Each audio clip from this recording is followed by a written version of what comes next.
Let's go to Carolina. We kind of kicked it around shortly after. Rantanen went there, and well, it's maybe not really working out. And to me, the wild card is Tom Dundon, because no one really knows. I don't even know if he knows some days what his opinion. The Trump of the NHL. Is that what you? Ooh, that's not right. But if he continues to not perform at Mikko Rantanen levels that we've come to know, and they don't get a deal done, he's not a guy that's going to splash around the dough. Is there another deal to be done before the deadline? And we're now getting closer to that deadline.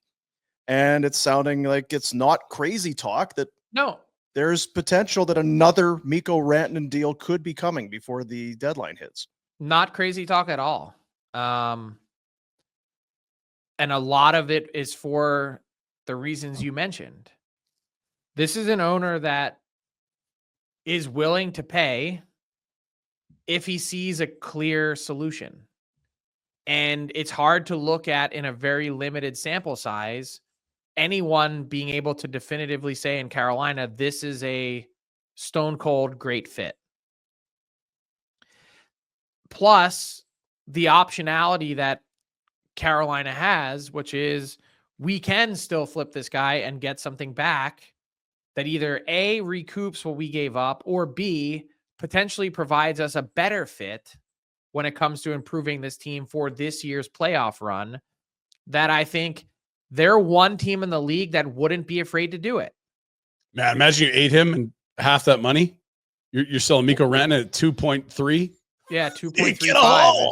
Yeah, like, that's insane. You're going to 50-goal guy for 2 point something. Everyone can fit that guy in. Well, the first team I think of is Vegas. Amazing. That would be the most Vegas move ever. Wouldn't it? It wouldn't it? I mean, and then by the way, guess who the Golden Knights are lined up to play in the first round of the playoffs today? Colorado. The Colorado Avalanche. How delicious that would be. I mean, look, Rantanen is number 40 of 40 on my trade targets board. Okay. Their first preference and priority is to re-sign him. They've done their due diligence. They've made their pitch. They met in person. They've done all of it. But it's the non-committal aspect of these next 11 days that I'm sure has them thinking, and frankly, I'm sure has other teams thinking around the NHL, well, if he's not re-signing there and they're putting a pile of dough on the table, maybe he's just not re-signing with anyone and he's going to go to market. So should we be the team that ponies up to get him now? But I would, position a team like Vegas as like, hey, well, if we get another cup, like we don't care if he walks. We'll deal with that later. Well, and how there's not a lot of people leaving there for greener pastures. They've been told guys aren't opening to re-signing, and they all re-sign there. Like even Hannafin, it was like they didn't seem worried about him not signing. I think some of the recent history here, Pinder, has me thinking that Carolina's in a tough spot. Like, I think they've done everything right this time around with Rantanen. They gave him some time to get his feet wet. Obviously, then jumps to Four Nations. He maybe has spent like a total of 10 days in Carolina, which is not much to really get a sense of things. But they've been patient. Then they made their pitch. Their issue with Jake Guentzel last year was they didn't put the full court pressure on. They didn't. Had they made that offer of 8x8 in March or April, as Guentzel was well north of a point per game player and a fantastic fit for them, they would have kept him. He would have re-signed, I believe. Once it went on and lingered for so long, at some point he's like, hey, I've made it this far. Might as well go to market. And then Carolina tried to do everything they could in the last week before free agency, and it was too late. So they realize that it's not easy to keep these guys, and they've got to really push. How much will they push after a non-committal answer is what's going to be interesting to me. And then you flip the script, and there's Mikko Rantanen. He knows that he hasn't fit in there well on the ice. He's only been there, like you say, 10 days. So I've got 11 days now to decide if I want to spend 8 more years here.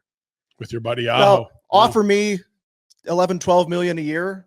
I'll make a decision in the next 10, 11 days. I'll be able to give you a clear answer. They've offered more than that. But do you know what I mean? It's for him. They've offered north of $100 million. And that's the McKinnon number that they weren't going to go past allegedly in Colorado. Right. The 12. But is it enough to get I don't believe they've gotten to 14, which is what they were seeking in Colorado. And to me, that's not a Dundon thing then. No, it's not at all. But when you get an offer like that and then you don't accept it, that's when you get a Dundon response, which is, what are we doing here? This guy is not producing, and we've offered, and why would, what are we doing? What's the agent and Rantanen thinking? Like, they want 14.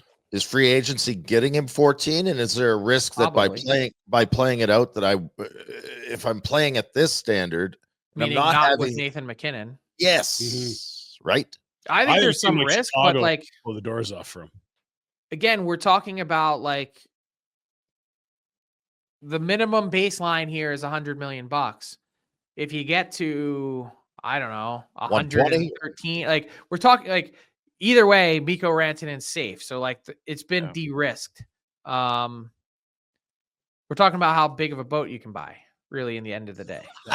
And then in the summer, it's not 32 teams, but there will be more teams than just one Carolina Hurricane team. And with the cap going up the way that it has, it's going to be way more than ever even thought possible. So he's 40 on your draft board. Why? I guess just your thought process on that, because their preference and priority is to re-sign him. And as we work here, it feels like I can see a trade happening. Until they get to a point where they've exhausted that option. And like, here's the other part of this that we don't know yet. They might make the commitment either way and say, you know what? We're keeping this guy no matter what. Yeah. We're going to, even if it means him walking and going to free agency, we're keeping him through the playoff run. We haven't gotten to that point yet. So that's why he's that far down on the board. And I think you would believe, if you're the Hurricanes, that you've got a really good team. You've been close a bunch in the last half decade, but you haven't been able to get over the hump. If he was around for that as a pending you'd think his chances of re-signing go way up, because now it's not just X number of weeks in Carolina, it's months, and you're having success. Now you got to win, but I mean, that's a team. Yeah, but if you bomb out in the first round, that just went. Right. But I think that they're willing to bet on themselves in a sense. Like if push comes to shove, I think they would walk him to you.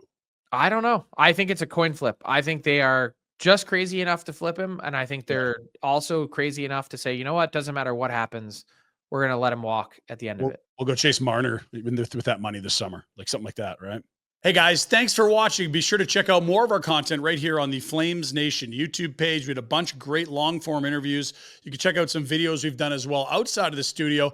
And of course, if you want more writing or merchandise stuff, flamesnation.ca or nationgear.ca. Appreciate you watching.